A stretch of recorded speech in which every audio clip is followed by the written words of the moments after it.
भुवनेश्वर के एक छोटे से गांव में नीलू नाम का एक नन्हा सा लड़का रहता था अपनी माँ के साथ। घर तो मिट्टी का था, वो बहुत गरीब थे, लेकिन दिल सोने का था, भक्ति से भरा हुआ भगवान जगन्नाथ के लिए।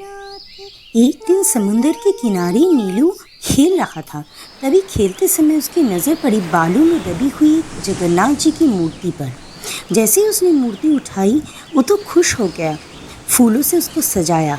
फिर अचानक भगवान जगन्नाथ जी स्वयं उसके सामने प्रकट हुए और बोले, इस बार की रथ यात्रा तुम मुझे अपने नए रथ में घुमाओगे।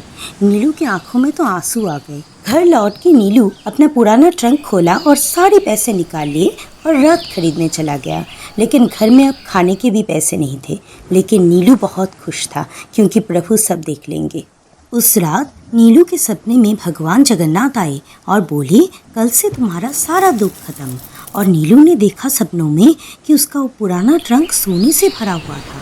अगले दिन नीलू भागता हुआ समुद्र किनारे गया और प्रभु को पुकारने लगा। भगवान जगन्नाथ फिर से प्रकट हुए, हाथ में एक छोटा सा पौधा लेके। उन्होंने बोला, जब भी मुझे शुद्ध भक्ति से पुकारोगे, इस पौधे से सोने के सिक्के गिरेंगे। उस दिन के बाद नीलू और उसकी माँ के जीवन कभी भी कमी नहीं आई। और नीलू ने अपने हाथों से भगवान के रथ को सजाया। और उस साल उस नए रथ में नीलू ने खुद भगवान जगन्नाथ को पूरे गांव में घुमाया।